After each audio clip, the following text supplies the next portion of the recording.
Swami, we are live. You can start whenever Hello. you want.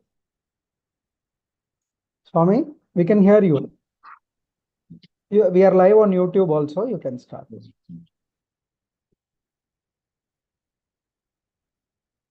श्रीमान् वेङ्कटनाथार्यः कवितार्किककेसरी वेदान्ताचार्यवर्यो मे सन्निधत्तां सदा हृदि लक्ष्मीनेत्रोत्पलश्रीसततपरिचयादेशसंवर्धमानः नाभीनालीकरिङ्खन् मधुकरपटली दत्तहस्तावलम्बः अस्माकं सम्पदोखानविरलतुलसीनाम सञ्जातभूमा कालिन्दी कान्तिहारी कलयतु वपुषः कालिमा कैटभारेः। पंचदश श्लोकः। अस्मिन् श्लोके तत्त्वेषु प्रकृतिविकृतिविभागनिर्णयः क्रियते। श्लोकः एवं वर्तते। तत्त्वेष्वाथर्वणेष्टौ प्रकृतय उदिताः षोडशान्ये विकाराः निष्कर्षेदं परेऽस्मिन् वचसि तदितदत्सर्वमावर्जनीयम् दृष्ट्वा सांख्यं पुराणादिकमपि बहुधा निर्वहन्त्येतदेके चिन्ता साफल्यमान्द्यात् श्रमबहुलतया तत्र तज्ञैरुदासी। अत्र विषयः एवं वर्तते। सांख्यदर्शनानुगुणतया सांख्यकारिकायां मूलप्रकृतिरविकृतिः महदाद्याः प्रकृतिविकृतयः सप्त षोडशकस्तु विकारः न प्रकृतिः न विकृतिः पुरुषः इति तत्र चतुर्विंशति सांख्यतत्त्वानाम् उल्लेखः क्रियते। मूलप्रकृतिरविकृतिः उत्तरत्र विद्यमानतत्त्वस्य या पूर्वावस्था सा प्रकृतिरित्युच्यते। पूर्वतनावस्थायाः या उत्तरतनावस्था सा विकृतिः इत्युच्यते। यथा इदानीं प्रकृतेः महाने ततो अहङ्कारः इति उच्यते। प्रकृतेः सकाशात् महत्तत्त्वम् उत्पद्यते, प्रकृतिः महदात्मना परिणमते इत्येव तत्र यथावस्थिततया वक्तव्यम्। कुतः चेत् परिणामवादः सांख्यैः अङ्गीक्रियते। एवञ्च मूलप्रकृतिः अविकृतिः। मूलप्रकृतिः इति यद्वर्तते तत्त्वं तत् कस्यापि न विकृतिः। महत्तत्त्वम् इति यदुच्यते तत् प्रकृतिविकृतिः इत्युच्यते। चेत् प्रकृतेर्महान् इति कथनात् प्रकृतिदृष्ट्या महत्तत्त्वं विकृतिर्भवति। एवं महतः अहङ्कारः इति उच्यते। तस्मात् अहङ्कारः प्रकृतेः महत्तत्त्वस्य विकृतिर्भवति। एवञ्च प्रकृतेर्महान् ततो अहङ्कारः इति कथनात् महत्तत्त्वं प्रकृतिदृष्ट्या मूलप्रकृतिदृष्ट्या विकृतिः,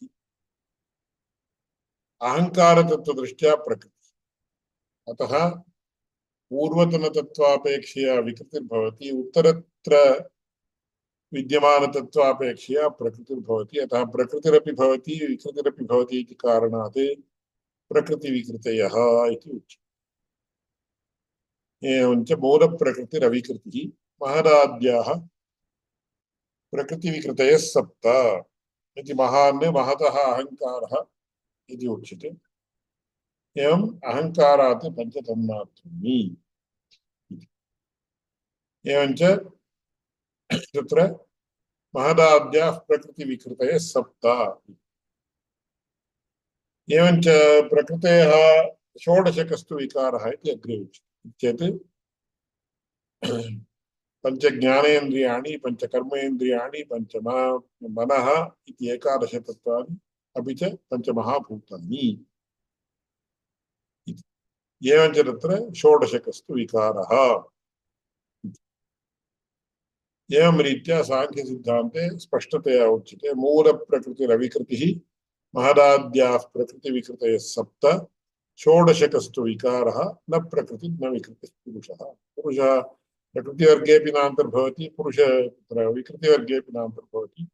सम्पूर्णतया भिन्नः प्रकृत्यपेक्षया पुरुषः। इदमेव आधारीकृत्य अथवा अस्य आधारतया उभयथापि वक्तुं शक्यते। अत्र आथर्वणेषु तत्र किमुच्यते चेत् वेदेष्वेव अष्टौ प्रकृतयः षोडश विकाराः इति स्पष्टतया उच्यते। तत्त्वेषु अष्टौ प्रकृतयः अन्ये षोडश विकाराः आथर्वणे उदिताः अथर्वणश्रुतौ उक्ताः। तत्त्वेषु आथर्वणे इति अन्ते योजनीयम् अथवा आदौ योजनीयम्। आथर्वणे तत्त्वेषु अष्टौ प्रकृतयः षोडश विकाराः अन्ये उदिताः इति अन्वयः कर्तव्यः। तत्त्वेष्वाथर्वणेष्टौ प्रकृतये उदिताः षोडश अन्ये विकाराः। एवञ्च तत्र विशिष्टाद्वैत सिद्धान्ते यथा उच्यते तस्य अस्य च भेदः आगतः। कथम् इति चेत् यथा मया पूर्वम् उक्तम्, अन्यस्य एकस्य तत्त्वस्य एते पूर्वावस्था अथवा या पूर्वावस्था सा प्रकृतिरित्युच्यते। अन्यस्य तत्त्वस्य परिणामरूपतया यत् तत्त्वम् आगच्छति तत् विकृतिरित्युच्यते। सिद्धान्तरीत्या प्रकृतिः महान् अहङ्कारः पञ्चतन्मात्राणि एवं आकाश वायु तेजो जलानि इति इमानि द्वादश तत्त्वानि अन्यस्य तत्त्वस्य पूर्वावस्थारूपाणि भवन्ति। तस्मात् द्वादश प्रकृतयः भवन्ति। अपि च एकादश इन्द्रियाणि पृथिवी च इति द्वादश तत्त्वानि अन्यस्य तत्त्वस्य पूर्वावस्थात्वाभावात् केवल विकृतयः। एवञ्च विशिष्टाद्वैत सिद्धान्तदृष्ट्या द्वादश प्रकृतयः द्वादश विकृतयः इति एव भवति। श्रुतौ तावत् अष्टौ प्रकृतयः षोडश विकाराः इति सांख्यकारिकोक्ततया उच्यते। सांख्यकारिकोक्त अनुगुणतया उच्यते। एवञ्च भवताम् इत्येते विशिष्टाद्वैत सिद्धान्ते द्वादश प्रकृतयः द्वादश विकृतयः इति एवम् अङ्गीकारात् अष्टौ प्रकृतयः षोडश विकाराः इति आथर्वणश्रुति विरोधः इति आक्षेपः अन्यैः क्रियते।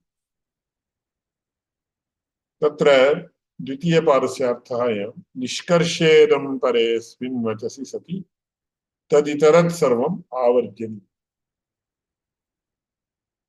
श्रुतिषु बहुषु स्थलेषु कदाचित् अन्यथा नयनं क्रियते। अन्यथा नयनम् इत्युक्ते अस्याः श्रुतेः एवं तात्पर्यम्, अस्याः श्रुतेः एवं तात्पर्यम् इत्येते यथाश्रुतार्थे न ग्राह्यम्। कथम्?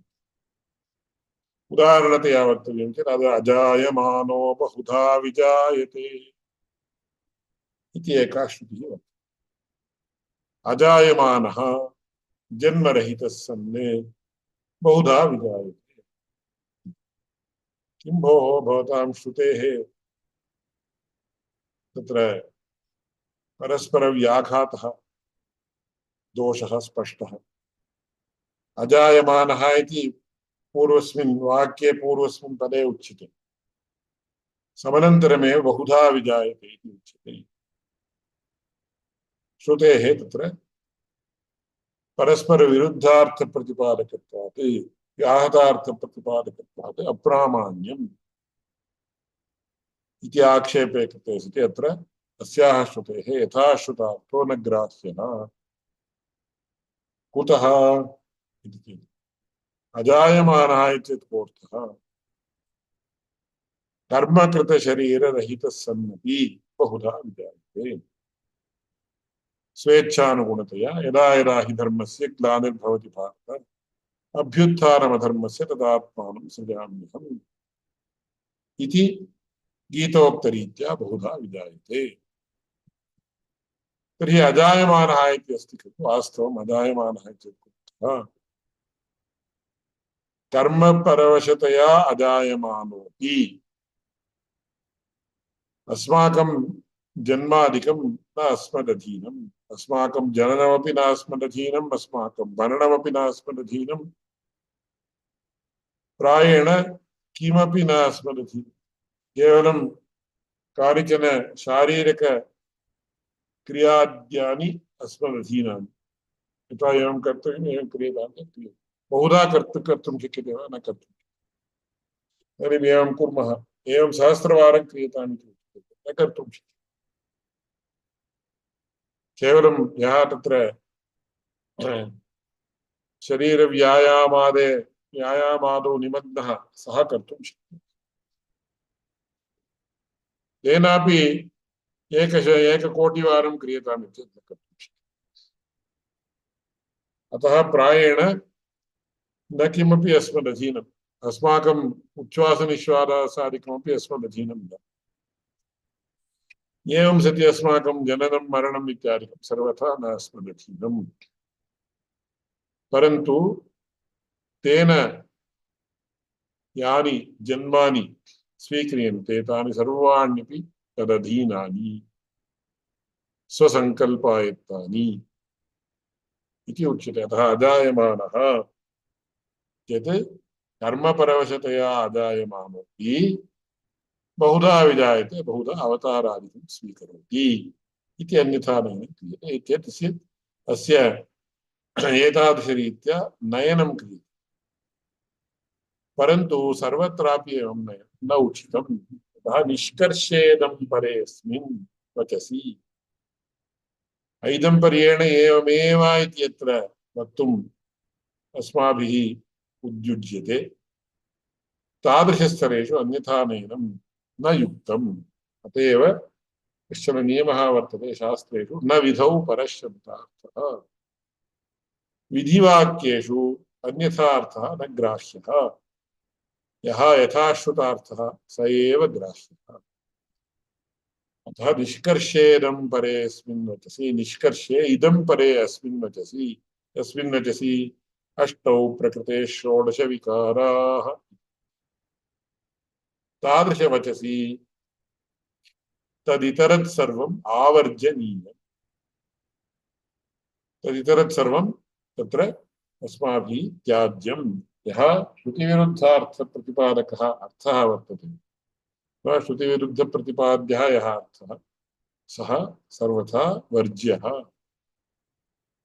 तर्हि भवतां सिद्धान्ते द्वादशप्रकृतयः द्वादशविकृतयः इति भवति खलु श्रुतौ तावत् अष्टौ प्रकृतयः षोडशविकाराः इत्युक्तं खलु तस्य अस्य च कथं परस्पर संयोजनं क्रियते हाउ टू रिकन्सैल इति उच्यते चेत् तत्र समाधानम् एवं वर्तते उत्तरार्थे दृष्ट्वा साङ्ख्यं पुराणादिकमपि बहुधा निर्वहन्त्येतदेके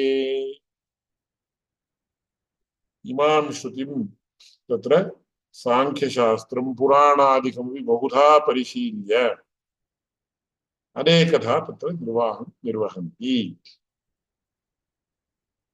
तत्र एवम् अनेन अयम् एतस्य विकारो वा तस्य विकारो वा तस्य इयं प्रकृतिर्वा सा प्रकृतिर्वा तथा वा एथा वा इति बहुधा तत्र चर्चादेः सम्भवः वर्तते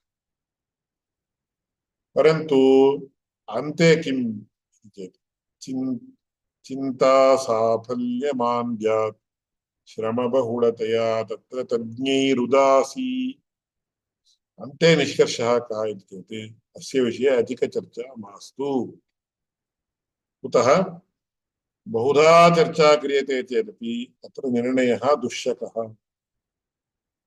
कुतः निर्णयः दुश्यकः इत्युक्ते एतानि सर्वाण्यपि वस्तूनि अतीन्द्रियाणि इदानीं पञ्चतन्मात्राणि अस्मदिन्द्रियगोचराणि वा न गोचराणि पञ्चभूतानि अतिसूक्ष्माणि तान्यपि अस्माकम् इन्द्रियगोचराणि न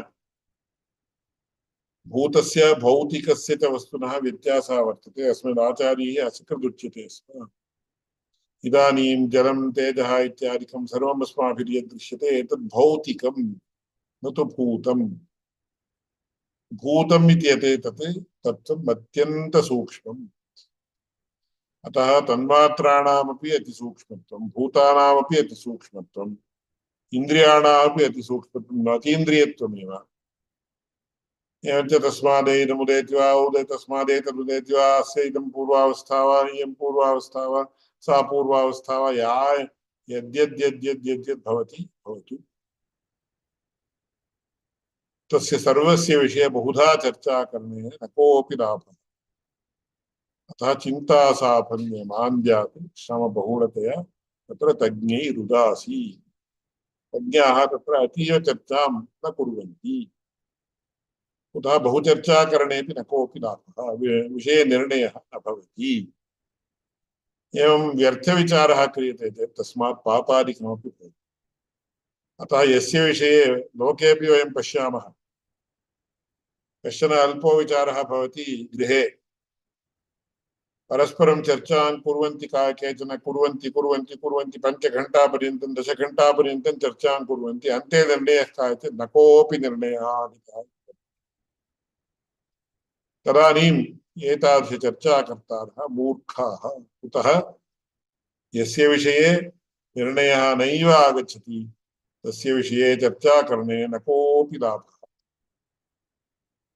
अतः तादृशविषये चर्चा न कर्तव्या अत एव कुतः चिन्ता साफल्यमान्द्यात् श्रमबहुलतया तत्र तज्ञैरुदासी अतः तादृशविषये औदासीन्य आश्रयणं वरम् तर्हि तदेव अत्र उच्यते पश्यन्तु दृष्ट्वा साङ्ख्यं पुराणादिकमपि बहुधा निर्वहन्त्येतदेके चिन्ता साफल्यमान्द्यात् श्रमबहुलतया तत्र तज्ञैरुदासी तर्हि एकः प्रश्नः तथैव उत्तिष्ठते अयि भोः भवन्तः विशिष्टाद्वैतिनः सर्वं श्रुत्यनुगुणतया वदन्ति इति तत्र भवद्भिरेव उच्यते अस्माभिः सर्वं श्रुत्यनुगुणतया वर्तते इति तर्हि कथम् अस्याः श्रुतेः विरोधस्य परिहारः क्रियते इति प्रश्नः क्रियते अस्ति विरोधपरिहारः तु अस्त्येव विरोधपरिहारम् अजानद्भिः अस्माभिः न एवं निर्वाहः कृतः अथवा न इदम् उत्तरं दत्तं चिन्ता साफल्यमान्द्यात् श्रमबहुलतया तज्ञैरुदासी परिहारोपायस्तु वर्तते एव अस्माकं सविधे किमिति तत्र इयं श्रुतिः अष्टौ प्रकृतयः षोडशविकाराः इति इयं श्रुतिः शरीररचनसम्बन्धिनी कथम् एकादश इन्द्रियाणि शब्दस्पर्शरूपरसगन्धाख्य पञ्चतन्मात्राणि इति षोडशविकाराः प्रकृतिः महते अहङ्कारः पञ्चभूतानि इति अष्टौ प्रकृतयः इति इयं श्रुतिः वदति इति महाभारते उक्तम् यदष्टौ प्रकृतयः षोडशविकाराः इति इयं श्रुतिः शरीररचनसम्बन्धिनी इति महाभारते उक्तम् न तु तत्त्वसृष्टिसम्बन्धिनी इति महाभारते एव उक्तत्वात् इयं श्रुतिः तत्र न अस्माकं सृष्टिक्रमविरोधं जनयति अतः तत्र अस्याः श्रुतेः तत्त्वसृष्ट्यसम्बद्धत्वात् शरीररचनसम्बद्धत्वात् अस्मदुक्तक्रमस्य अनया श्रुत्या विरोधः न क्रियते तात्पर्यम्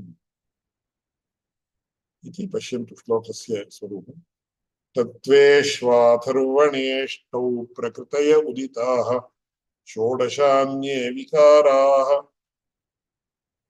निष्कर्षेणं परेऽस्मिन् वचसि तदितरत् सर्वमावर्जनीयम् दृष्ट्वा साङ्ख्यं पुराणादिकमपि बहुधा निर्वहन्त्येतदेके चिन्ता साफल्यमान्द्यात् श्रमबहुलतया तत्र तज्ञैरुदासी। एवं तस्य श्लोकस्य विषयः मया विज्ञापितः सर्वैः सुलभतया ज्ञायते इति अहं मन्ये। इतोपि कस्यचित् सन्देहः अस्ति कृपया तत्र मह्यं सूचना दीयताम्। अहं पुनः यस्य भागस्य स्पष्टता नास्ति तस्य विवरणं दातुं प्रयत्नं करोमि। श्रीमते वेदान्तदेशिकाय नमः. Now I will explain the purport of the shloka in English. So the process, exact process of the evolution of Prakriti is mentioned in a particular manner in the Sankhya philosophy. And it is mentioned in a particular manner in the Vishishtadvaita philosophy.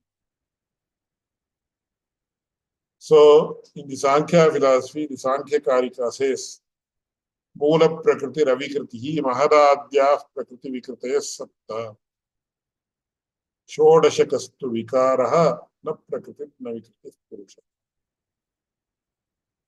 So, that Tattva, which is an evolute of the previous Tattva, is called as Vikriti. And the Tattva that gives rise to another Tattva is known as Prakriti.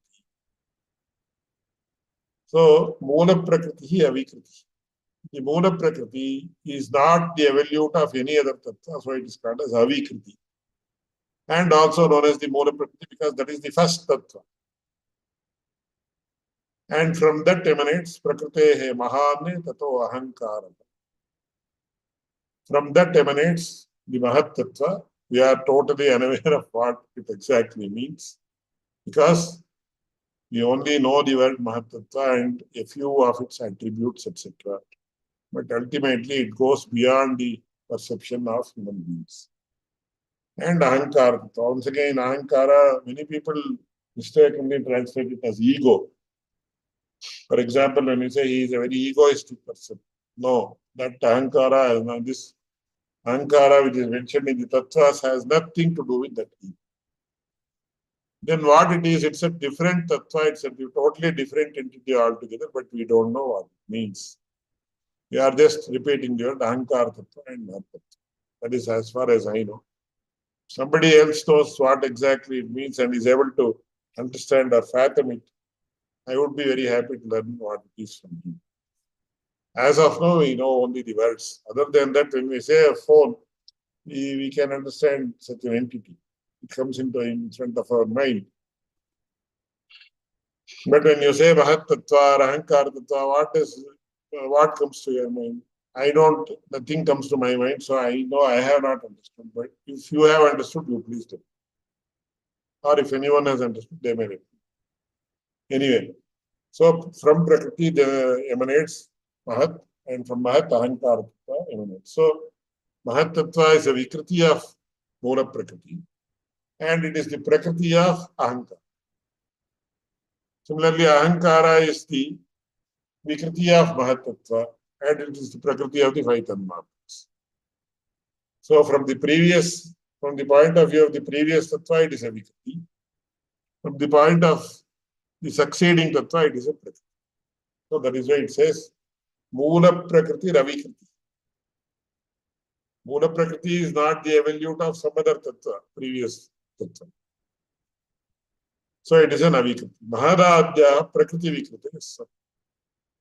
So Mahat Tattva, Ahankara Tattva, 2 plus 5 Tanmatas.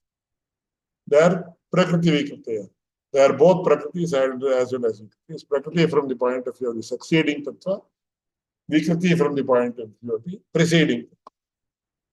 So ultimately you have 8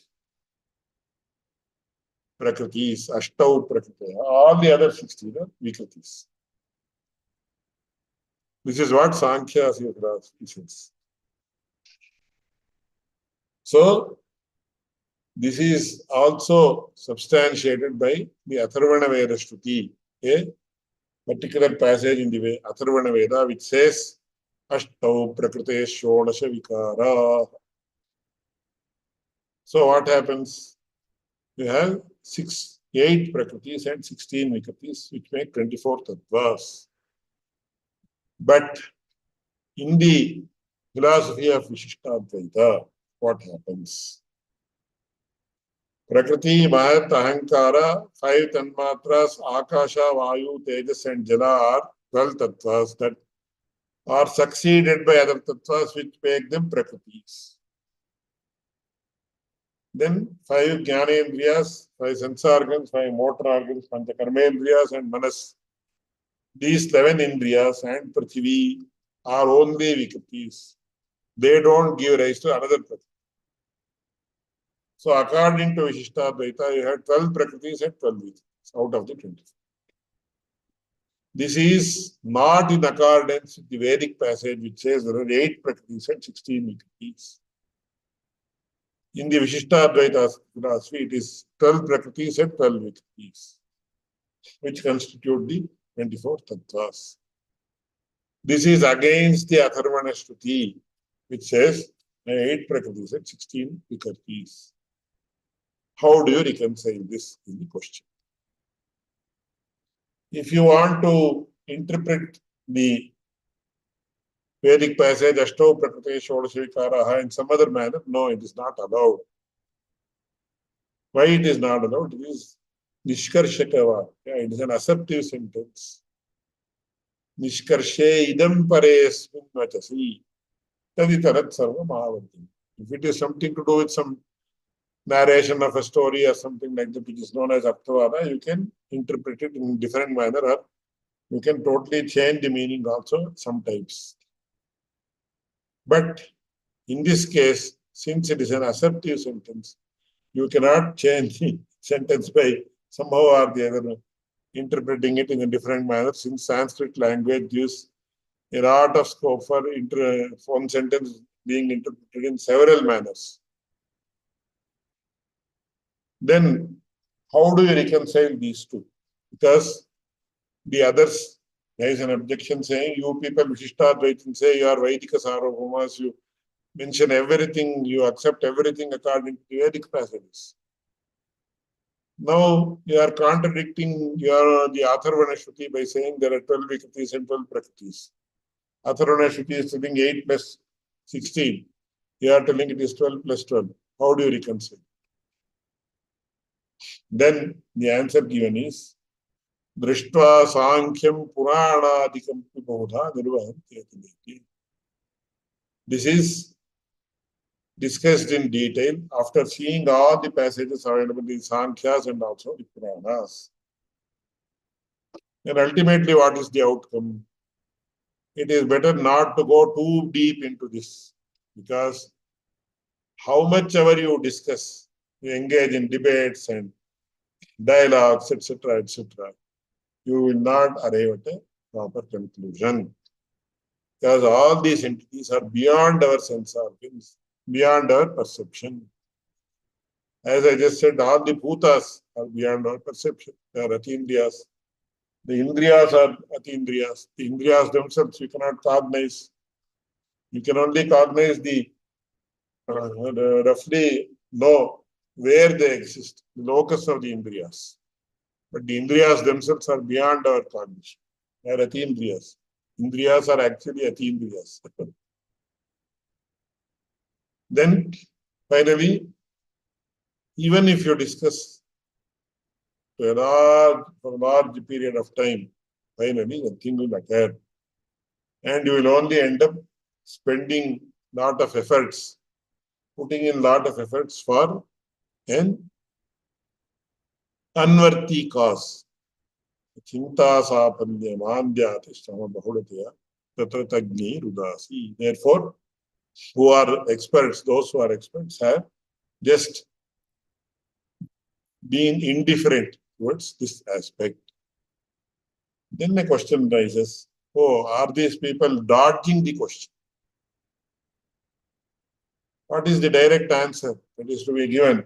to the objection raised. That is, in your philosophy, according to what you have said, it is 12 tattvas which are prakritis and 12 which are vikritis.